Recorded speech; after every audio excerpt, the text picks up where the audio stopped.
I'm I Will Dominate, and this is Thorin's channel. The guy who, if I keep on associating with him, will get me banned on Twitch eventually. Thing about Faker is, he's no stranger to winning worlds. You know the rules of narratives, and so do I. A full commitment to being a standard Faker is what you're thinking of. You wouldn't get this from any other guy. I just want to tell you how I'm feeling. Gotta make you understand. Never gonna give Faker up. Never gonna let you down, except when he fails to win worlds for years. Never gonna roam around and desert you with an injury. Never gonna make you cry, except when he ordered trucks to his place of work. Never gonna say goodbye. Never gonna tell a lie and hurt you, because he leaves the line to the T1 fans. Now, I felt like I got rickrolled by both the reaction to Faker winning Worlds, and then now him being awarded not League of Legends Player of the Year at the Esports Awards, which I think would be absurd anyway, as I'll get into, but PC Player of the Year. So by the way, if you're like Zewu, anyone on Gaming Gladiators or Team Spirit, shove it up you know where, because you don't ever get to win, because they prefer the story of past years of Faker. Now, as I mentioned, Faker has won PC Player of the Year at the Esports Awards. As far as I can tell, there are three main reasons why. I've read a lot of the explanations online that fans are giving, or other people who are backing this up. So it's who he was in history, basically his name. By the way, that's not a reason ever to win a yearly award. T1 winning Worlds. It's the best tournament in League of Legends, one of the best in all of esports. Some would argue the best. I wouldn't. I think TI's always been better. I'd argue the CSGO is a better game. But okay, in League of Legends, it is one of the best in the world. Now, even then, I would say MSI was arguably a better tournament with a better format. It just isn't as prestigious.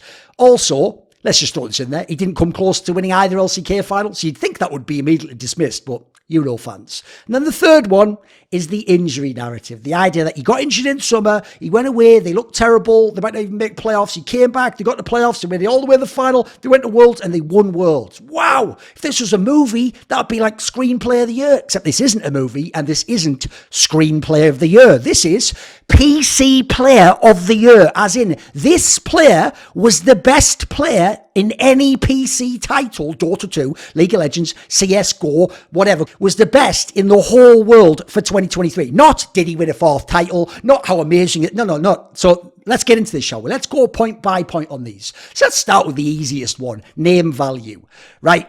Not giving Knight or Ruler or Chovy best player of 2023 for their fucking play, their individual play in a team game. The team result can't be the most important thing. It has to be how you played. Like, let me just ask you a quick question. If you think winning Worlds is the most important thing you can do in a year, what would you do if a team won Worlds and they won it barely by the smallest margin? I'm not talking about T1 right now. And every player played equally well, but they didn't play insanely. No one had an insane tournament. They just all sort of played well and balanced themselves out well and won these narrow matches and won. But every other tournament that year, one player was like Faker 2013. Obviously, he did win Worlds that year, and he just blasts everyone 1v9 out of the server. Does that player not even get considered? And does a player, how do you even pick one of the five? That's why it doesn't make sense. So if you went to the experts who watched all of League of Legends this year, the ones I know are all going to give it to Knight, Ruler, Chovy. These are the people. Dom had Chovy is the best before the tournament. Most people were saying Ruler all year long.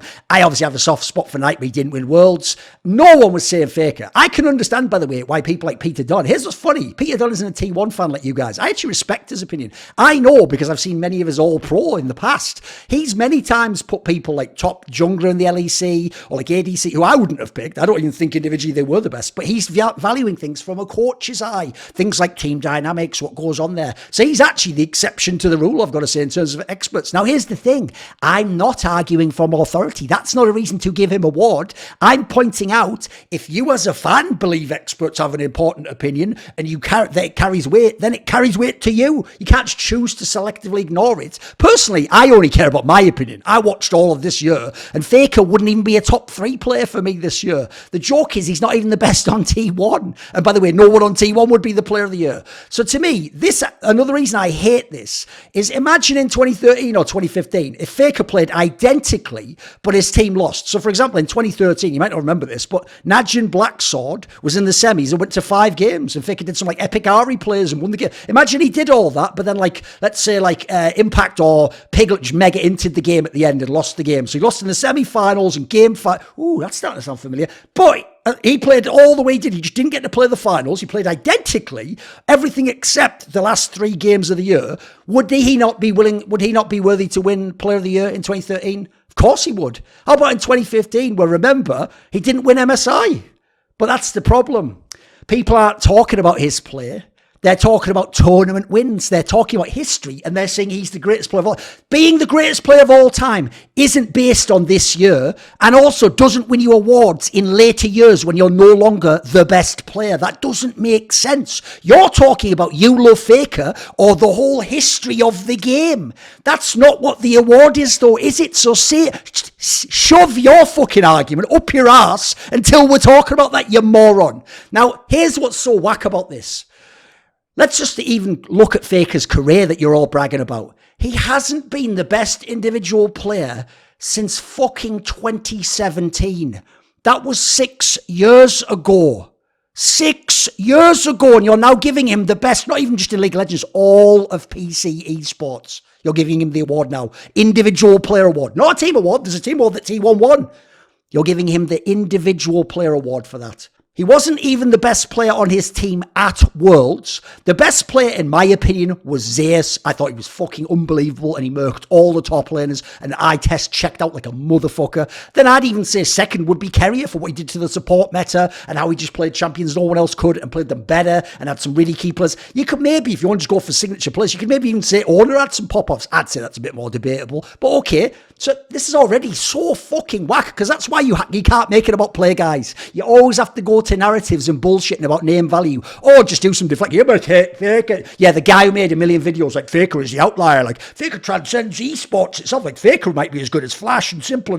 Give me a fucking break. No, I just like great play. You are in love with whoever Faker is. Whatever Faker's name is, like Lee, whatever, that you're just in love with him, the person, not even the fucking player. And then let's be real, nobody, I'm not even Peter Dunn as far as I know, until T1 won that Worlds, they won the semis and the final, nobody ever I saw anywhere who was a top expert or big name ever said Faker was the best player in League of Legends this year until he won Worlds. So essentially, 2 days worth of play made Faker the greatest player of 2023 in all PC titles. What the fuck is wrong with your head? This isn't a popularity contest, by the way. This is actually supposed to be who was the best. So let's talk about this for a second, right? T1 won Worlds, the most important tournament. Yes. It is the only tournament they won this year. Faker played in all 4 of the big tournaments he could play in. LCK Spring, MSI, they qualified as second, LCK Summer, and then Worlds, right? Why did he only win 1? Now, look, you could indeed be the player of the year, only winning 1, but you guys aren't making it about his play, and he isn't the best individual player. So now we're only going off team results and story, and the story and the team results fucking collapse, don't they? It doesn't even work. Let's actually go and look at what Faker did this year, shall we? Just to make the point. So here we are, LCK Spring. By the way, this was arguably when T1 looked the absolute best, except when they got to the playoffs of Worlds. By the way, not even in the group stage. Remember that Gen.G game? Are we going to forget about the TL game? Those are the first 2 games at Worlds. Those looked ass. You can even argue, I've seen actually some of the T1 players suggesting this, that actually the Gen.G loss is what made them like rethink, maybe we should just play our own style in the meta. Like we aren't trying to read the meta like the others people are. And that's actually what seemed like to bring back a lot of the bot lanes and stuff that they were doing. So if you go, in Spring was when they were awesome. And when Carrier did have this support meta out, and he was arguably, everyone said Carrier the best player in the world. So let's go in Spring. You go and look. In the regular season, T1 was 17-1. Remember, this is when people were hyped, like maybe they could win the split again. Maybe Gen.G with the old line. That was just because they had Ruler back then. So they win 17-1, 35-8 in games. This was a banger split, by the way. But it was mainly when you saw Faker shot calling. Now, he did also actually play very well as mid in this split. You might remember, I even did make a case in Spring. Maybe he's the best mid. Never said he was ever the best player in the world, but maybe he's the best mid. I thought Kerry was the best player in the world, or Ruler, or maybe even Knight. You could throw him in there. Chovy obviously has to be in there. But Best mid, maybe. I mean, I feel like I probably still would have given it to Chovy, but you go down here, look, as well as being dominant, because it's Korea, they just vote whoever dominates the split, all 5 players, first team. They did it in summer with fucking KT roster, by the way. That's what a joke these idiots are. So they voted everyone because of the dominance, first place. So technically he was all LCK, first team, mid laner. Now, I don't care. I think Chovy was better. I think you could even argue BDD was better. BDD was very slept on this year because in playoffs he wasn't quite as good and his team let him down. So, okay, let's go up here. That was awesome. Then let's go to the playoffs, right? Mega dominant. They must be going to win this split, guys. I mean, they're fucking balling. They're all the best, remember? What? Second place? How can that be, though? How could they be second place? Let's go down here, right? So they started out, they played KT Rolster with a very close series. That was a nightmare one for KT. They really almost won this one. They kind of threw it. Then in the upper bracket final, they even beat Gen.G. Oh, that's big. By the way, spoiler, that's where like all the good shit ends, literally right now in the video, before I go all the way through to the playoffs of Worlds. That's how ridiculous this whole like team results based thing as the basis of your argument is. So then you get to the final, right? Man alive. Well, KT doesn't even make it there. Gen.G wins over them convincingly, and then Gen.G convincingly beat T1. T1 was very underwhelming in this final. They didn't win the split. That's one of the reasons people were going mental. Remember, at this point in time, like they lost the summer split last year to Gen.G. They've now lost it to Gen.G with a different lineup and Piers a rookie now. And then also they've lost all those international finals the year before. So people are already like, these guys just chokers in finals. Wait a minute, what do you mean chokers in finals? By your logic, right, guys, he must never choke in these finals. He must actually be the shit. Old school 2013 must be 1v9 carrying, but his team just lets him down. No. If you know Faker before this World's Finals, actually, he would always be one of the factors as well that stopped them winning. Now, he didn't int, I'll give him that, but he never would carry. It's funny, it's actually exactly what you guys are banging on Chovy and Nightfall, saying they're bums because they didn't win the series in 1v9. But Faker was never doing that in his series either. They just played all right, and then other people let them down, and the team wasn't as good, or didn't win the game. So, okay, that gets them to MSI, though. Coming second gets you to MSI, so let's prove it at MSI, right? Let's see who's really the best at MSI. So you go down here, obviously they don't play any playing bullshit, they go straight to the bracket. Remember, MSI this year was top 2 teams. By the way, that means in previous years, T1 wouldn't even get to go to MSI. So this result wouldn't even help them. But they get to go this year because of the new system. By the way, I think MSI was the best tournament of the year. It wasn't the most prestigious, but it was double a limb. It was all best of 5 in the playoffs. All the top teams just went into the playoffs. It was fucking ball. It was amazing. I told people that would be great. I told them it'd be the year, and after you watch it, they'd be the tournament of the year. And afterwards, you'd all say, if you were smart, why isn't Worlds like this? Because, spoiler, I've watched all of TIs. You know when you're like, I loved IPL 5. IPL 5 is the international Dota 2 format for like most of history. Grow up, people in League of Legends. There's more to esports than your shitty little Dota clone. So let's go here then. T1 starts out with mad lines. You might remember that was mad embarrassing because aside from at the beginning of game 1, they smurfed on them, didn't they? Then they had the 3-2 against Gen.G, which actually, not only have they beaten Gen.G here, the team that beat them in the LCK finals, but I'll even give them the credit. I actually thought, by the way, they could have won this even more dominantly. I mean, I think there was one game where like Gen.G sort of fluked it to even get back in. Didn't they have that one where they saved the Nexus or something? So that actually, to me, was a semi-fugazi from Gen.G, even that this looks that close, but it was 3-2, okay. But you beat one of the best teams. You beat the best Korean team at the time. You go to the upper bracket final. Now, again, I'm going to give mad props to T1 here. This is a fucking banger series. This is the series of the year, if you don't know. It's amazing. It's why the World Semi was such a letdown as a rematch. Because Gen.G was looking unbeatable, and T1 actually took them close. This is way closer than that Gen.G T1 3-2. But Gen.G still wins. Gen.G is still the better team. Gen.G wins that match, but okay, that's cool. As long as T1 meets him in the final, get another crack at it, right? Drop to the lower bracket. The same BLG, who's the second best Chinese team, who's taking care of Gen.G 3-0, then just 3-1. That's called a gentleman's sweep, by the way, if you want to use the analogy of like NBA. 3-1, convincingly, if you remember. Remember watching these games? Convincingly beat T1 and made T1 look shit. And even people like Faker weren't looking good in this game. And then it's an all LPL final. So the player of the year, we're going to have team results for you guys to win this award, has made an LCK final, lost convincingly, doesn't even make the final of MSI, and convincingly lost whatever you call it, low bracket final, consolidation final, whatever terminology you want to use. Okay, let's go back to LCK though. Maybe he gets cooking in summer. No, that's where your narrative comes about the injury, right? So we all know they crept into playoffs, even though they lost a bunch in the middle, because in the middle of the season he went down, he was injured, and then after that, They brought in a guy called Pobby. Most of you don't even know. And notice his name is never brought up in these fucking discussions. Then T1 played like shit. Nearly all of them looked bad in the games. Faker came back. By the way, here's the detail people forget to mention. Faker was looking bad and shaky, and T1 was looking rocky before he got the injury and left the game. Now, whether he was secretly injured, who knows? But it wasn't going well. It was actually looking like a really bad split in general. But he comes back during the regular season. They do a little run towards the end of the season. Look, you can see down here. They go, they just hold on, essentially. They hold on. They fight off all these other teams that are coming at them, like KDF, etc., DRX. They hold them off, and they manage to get themselves a playoff spot in 5th. Oh, and if you want to know how badly the summer went, here's the season awards for the summer. So I told you, all of G.O.A.T gets to go first. All of Gen.G gets to go second. Those two teams were very dominant in the Koreans' homogenous way of thinking, like, team, everyone must be awesome. Then in All Pro 3, well, if Faker's like the player of the year, he must at least get in here since he's so influential. Think about what he did. Coming back from injury, why wasn't that factored in? No, there's only one player on here from T1. His name's Zeus. The player I think was the best player from T1 this year, and I think was the best player at Worlds and in the finals, is Zeus. Then you have Zika, reigning world champion on Animal Life. If you don't know, Animal Life was one of the top teams this summer. They just fell off in the regional. Where's Faker? Why is he not there? Weird how that works, isn't it? PC player of the year, not even a top 3 player at his role, not even in the league, at his role in the summer, the most important split of the two. And you're only playing 4 fucking tournaments in the year. I don't know about that, boys. Now, in the summer playoffs, famously, KT Rollstar had the choice of who to pick because they were the number 1 team. But they picked T1 because they thought they were better than T1. They were the best team in summer was KT. And they've all just been voted all-LCK, all-pro because of that nonsense Koreans do with homogenous thinking for some reason.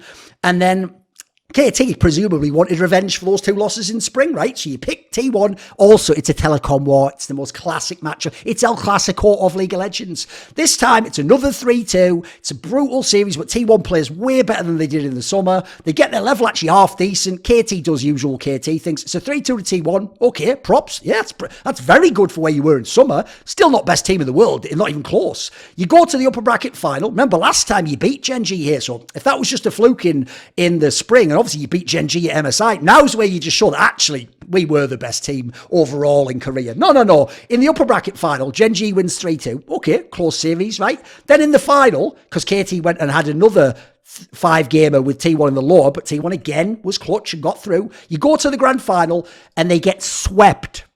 Now, you're saying this player is the best player of the year on all PC titles based on team results, and one of his team results is getting swept in the finals right after a different team result where he didn't make the final, after a different team result where he got, like, convincingly beaten in the final. Tell you what, at Worlds, he better actually be the best faker and best player to ever play any esports game if he's going to win PC Player of the Year for 2023, right? So let's go to Worlds. We're at Worlds, boys. Oh, my goodness. Remember, we have the Swiss system, first of all, with all the shenanigans. So, wait a minute. Why is T1 3-1? I thought they just dominated Worlds. I thought Faker was smurfing at Worlds. So you go to the Swiss system stage, right? They play a BO1 against TL and win. Now, TL finished dead last with 0-3. And a lot of people even say, because they lost to GAM, that Team Liquid was actually the worst team at Worlds. Do you know how that game began against T1? TL was winning it, and Pioshik actually was smurfing. Obviously, reigning world champion, but he's moved to LCS. That was a terrible look. But you win 1-0. By the way, getting Team Liquid there, you can even argue a bit of a generous seeding, but whatever. Because if you don't know, elsewhere you had matchups like BLG gets KT roster, so the 3rd best team in China gets the 3rd best team in Korea in a system where in theory you'd rank 1 to 16. Doesn't work, does it? So let's go to the next match. They play Gen.G in the 1-0 game. By the way, hard draw. There's plenty of other 1-0 teams. This kind of makes up for getting Team Liquid. Gen.G's that team from Korea. Let's just beat them, right? Sure, we're better. No. Gen.G beat them, and the way they beat them, like I say, I actually think knocked some sense into T1 and made them radically change their approach. They lose there, then they play Cloud9. Everyone knows Cloud9 didn't even win the summer split. Cloud9 actually looked a bit lackluster at this tournament and never really showed up like they should. That's why they didn't make the playoffs, even though they actually had chances to, if you look at some of the people they were drawing. Then in the decider, you get BLG, who admittedly in the summer was awesome in the LPL, fell off a bit in the playoffs, looked like all right here, but I wouldn't say they were godlike or anything. Obviously, Bin was smurfing. This is the one where, Like, Zeus started out well. I can't remember which way it was. It was either like Bin was smurfing immediately and then Zeus took over. I think Zeus was like good in game one, then Bin started smurfing, but the team lost. Anyway, if you remember, they obviously beat BLG, even though it's a best of 3, which, listen, best of 3 is better than best of 1. And obviously, a tiny smidgen of revenge, maybe, for the MSI lower bracket. Not really. You'd rather win the lower bracket game at a tournament like MSI than just a round 4 Swiss system that doesn't even eliminate you from the tournament. But fair enough, you beat one of the... Some people had that as the second or third best team in the world. So, okay, now we're starting to cook. Now we've had the first result at this Worlds where we're properly cooking against an elite team. So then we'll go to the playoff bracket, right? First of all, I will say, T1 has drawn a fucking brutal side of the bracket. This is the hardest side of the bracket by far. Like, if you asked me to list the teams in order of how good they are in the playoffs, like, fundamentally, I probably would have... at least 3, maybe all 4 of these teams in the top 5 or 6 of the tournament. So you can already see you have got a nightmare bracket, which I think is part of what built the story that makes everyone think they must be the best, right? So you go to here, they played LNG with Scout, who obviously is desperate to like beat Faker, show he's like the protege, the prodigal son returns to take out Faker. Maybe you should have kept me in T1, that whole narrative. But no, actually, Scout doesn't play well. LNG plays poor in general. T1 plays pretty well. I wouldn't say they were exceptional, but they're pretty well, though. They were just good game to game to game. Their draft was great. Then comes the big semi-final against Gen.G, the rematch of the game of the year. By the way, a lot of people, I agree, this was the real final, right? This was the real final. Whoever won this was going to win Worlds.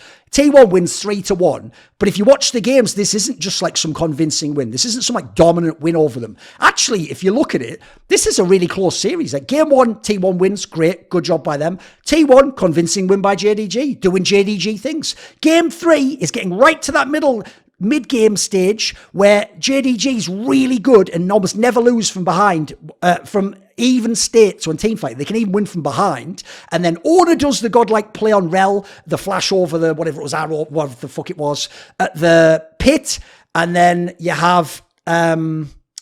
obviously, Faker did the Azir play, like the ruler revenge in mid lane. Those 2 players win them the game. Okay, 2-1, you're up. 4th game, again, Gen.G's getting into it. You're getting some kills on the Zeri for ruler. It's starting to look like, hey, this could start to get... We could have 5 games. This series is getting really good, starting to really cook. And then T1 wins. So, okay, still overall a good win. Still outperformed Gen.G. Faker outperformed Knight. He arguably outperformed Scout too. He arguably outperformed everyone. He arguably was the best mid laner, but we'll get to that in itself. Then in the final, you play Weibo. The only reason Weibo is here is by virtue of the format. There is no unit. There's only one good team in this whole tournament Weibo beat, in my opinion, and that is BLG. And they narrowly beat them 3-2 because the Shy had a couple of pop-off games. That's it. If that was Gen.G, I'm almost certain Weibo loses. If that's just even a normal fucking team, not NRG there. If the bracket's even... I don't think Weibo's making it there. So sadly, they didn't get to beat Gen.G and BLG. Now look, they did have a great bracket, so they did beat LNG and Gen.G. Those are 2 very good results. Those are just 2 best of 5s. I told you the Swiss system's a bit overrated, and the final's just whatever. Who gives a fuck about Weibo, right? So to me, man alive, they're gassing this guy up. Now, obviously... injury was another big reason, that whole narrative, right? So essentially, if we boil it down, what we're saying when we talk about injury, and the experts mention that, is it was a good way to A/B test, like, wow, look at the sort of shot calling effect Faker has on his team and his teammates. Look at the influence he has on them. Like, he's making good calls. Presumably, he helps the team's confidence because he's been there, he's done that. He's Faker. Like, that'll be like an insurance policy. That'll remove some of the nerves. I don't know why this is really the narrative, by the way, because, I mean, he was there in uninjured in all those other finals. We talked about him losing in 2022 and 2023, but okay, that's the narrative. And yeah, I agree, it did show how incredibly good Faker is as a shot caller. The problem is this. So you're telling me if he doesn't get injured and he actually stays in the LCK and maybe even plays a few games better because he didn't get to play some of the games, which, by the way, getting injured is a bad thing, remember, then this narrative doesn't exist, and therefore the whole foundation of him being the best player in League and PC esports just crumbles. Well, then you sort of see how silly this is. And then, even if we go with shot calling, let's talk about shot calling for a second. Y'all are making it sound like shot calling is being a StarCraft player and the other players are his units. Like, you're actually making it sound like he's responsible for every aspect of good play for the other T1 players. As if he was like microing Zeus on Yawn at Worlds and that's why he looks so awesome, or Jace or whatever it might be. That's really the angle we're going with here. Or I guess he was the one telling Gumayushi what shots to hit on Jin, or how to outplay Ruler and fucking 369 and how to win in lane. Or I guess he told, the flash now, I could see a lot around. Of course he didn't. You're going too far with the narrative. And then also, by the way, where was this marvellous shot calling that's the reason he's now winning an award, the best in esports on the PC? Where was this shot calling in LCK Spring Final? Where was this shot calling in the LCK Summer Final? Where was this shot calling in MSI in the lower bracket against BLG? Where was it? Where was it? I mean, as I said, he basically had 2 very good days outside, by the way, I would say, of the spring season, the regular part. He essentially had 2 very good days in the latter half of the year, and that wins him, not even just League of Legends player, PC player of the year. And also, then let's talk about this. He was really great when he came back relative to what T1 had. Yeah, relative to what T1 had, not the whole fucking scene. No one was saying he was the best mid laner. So then just make him fucking T1 player of the year by that logic if you want to do that.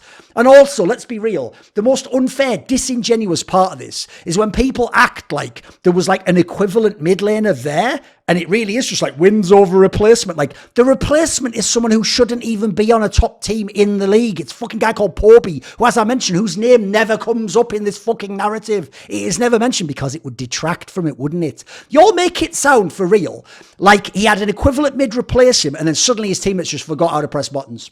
And they have zero brains whatsoever. It's not that his whole style was, he's the secret coach. The shot call's always built around him. He's played for years and years. They built the team this way. No. It's that they're all just morons who can't play the game. You act like Scout or Rookie or Chovy replaced him, and then the team played like shit, and the mid laner played like shit.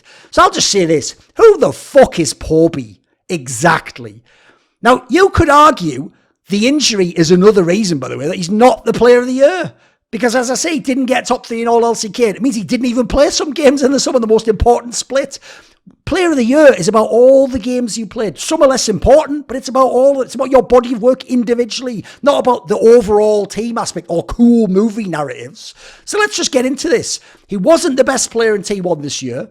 He wasn't the best player in T1 at Worlds. He wasn't the best player at Worlds. He was, I would say, the best mid laner at Worlds. But this was, in my opinion, the worst Worlds ever for mid lane talent playing up to their level. Look at fucking Xiaohu getting to play in the final.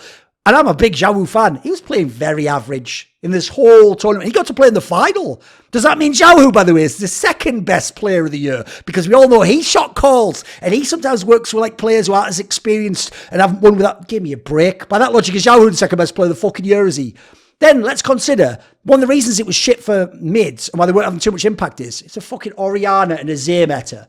The most famously boring mage mid lane matchups of all time, where you don't get like a Silas or a fucking Akali or something to just pop off and go all over the game and be a fucking god. This tournament was about top laners and ADCs. That's why most of the actual plays you look at that people are talking about is like, wow, look at how Gumayushi did in lane against Ruler. Oh my God, look at how Zay's performed against Bin and the Shy and all the great top laners. Zika, all of them, all monsters. 369, he outperformed everyone. He wasn't the best mid laner this year. Naito Chovy was. He wasn't the best mid laner in LCK this year. Chovy was.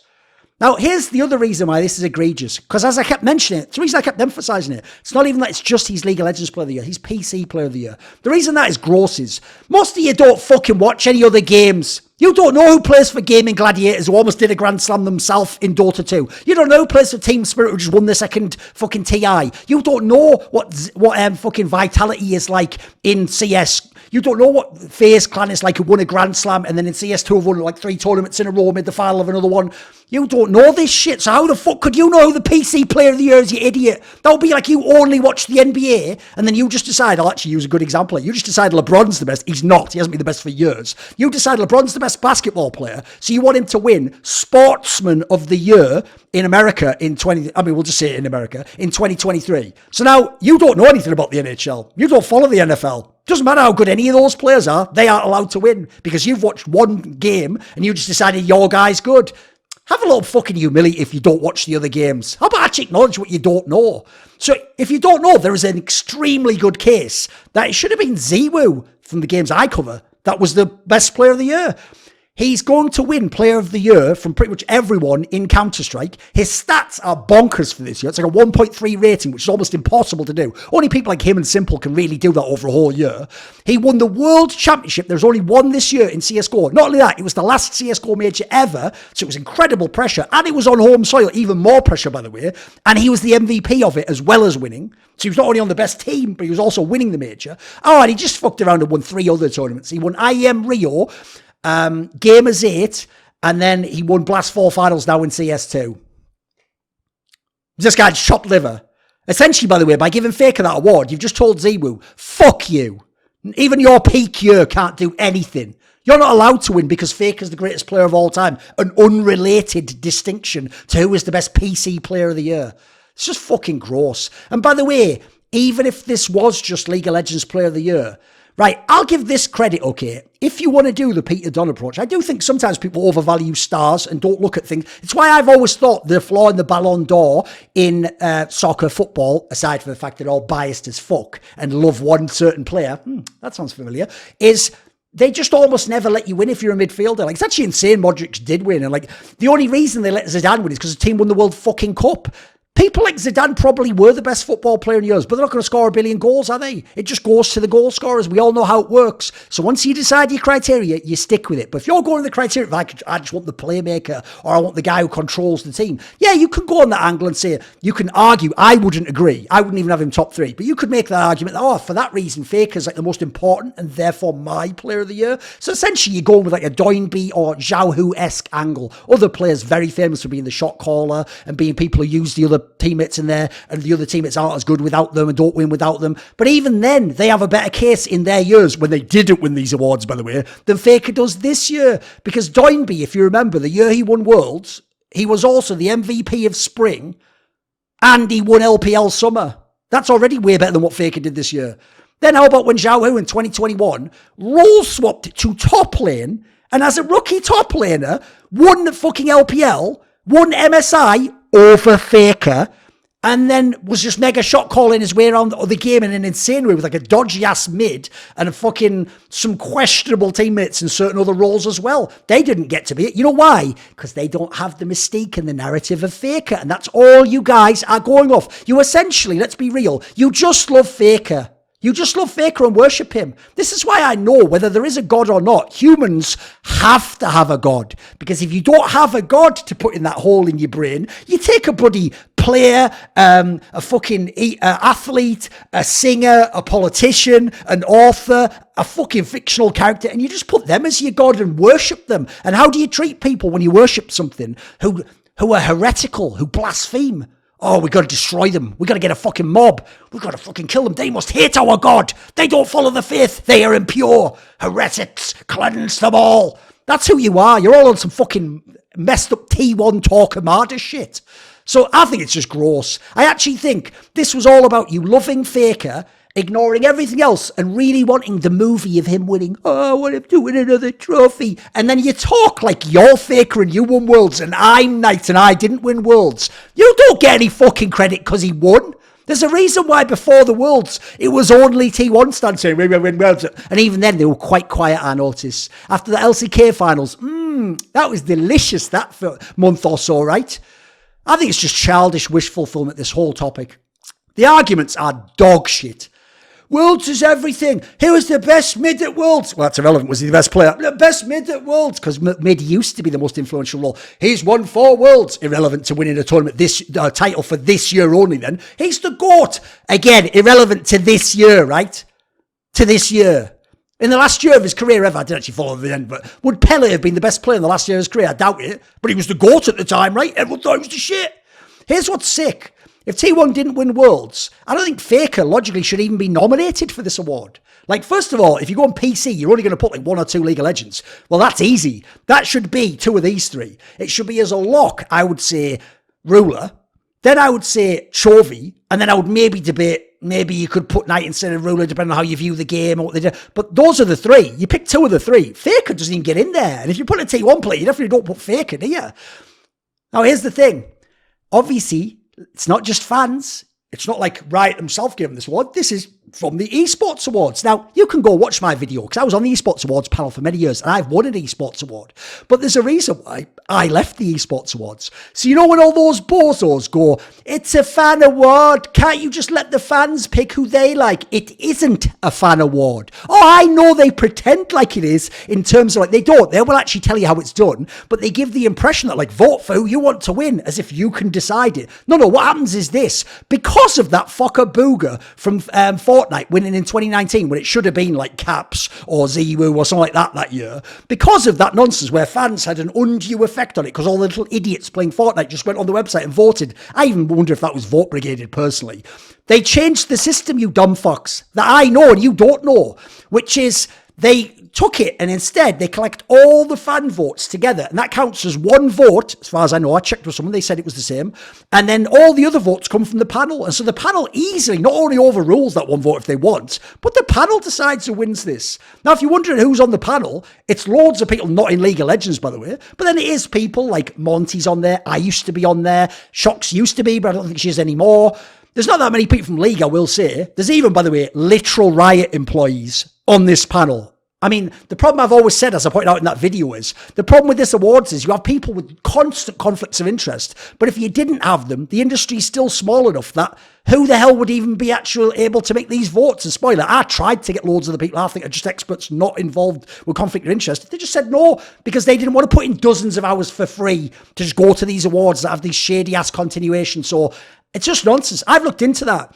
That, by the way, that in itself, in a way, shows what this whole topic is. You, a pleb who knows nothing about how the awards are decided, is going to tell me, as if I'm an idiot and I don't understand, who was on the panel and has been able to verify this year that is still the same system, how the award is decided. And then that is the dirtiest deflection ever. This is a topic about greatness. It's about when someone looks up in history, who was the player of the year in 2023? And they're going to see Faker. Oh my God, but he was the best in 2013. Fuck, he must be like a billion times better than anyone to ever play a single game. He was the greatest for like 10 years or he was the greatest one. Then 10 years later, he's still the best. He wasn't.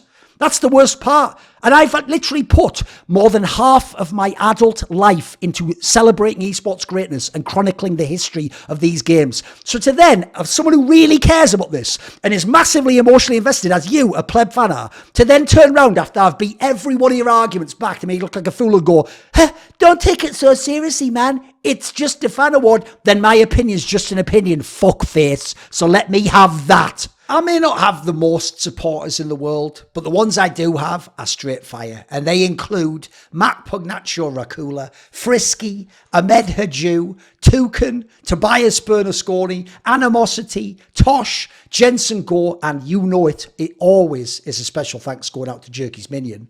Do you want to suggest a topic or a guest for my show? Do you want to see things I say on my Discord, little piece of straight fire I drop in the Patreon-only channels, stories I tell people in the other ones? Do you want to ask a question in my monthly AMA? Do you want teasers? Find out who the next guests are for reflections interviews? Maybe you want to be one of those people who takes part in the long-form discussion with me where we talk about whatever's on your mind in esports. Well, if any of those or more sound interesting, why not support me, put your money where your mouth is, and join the Illuminati today via the Patreon link in the description box below.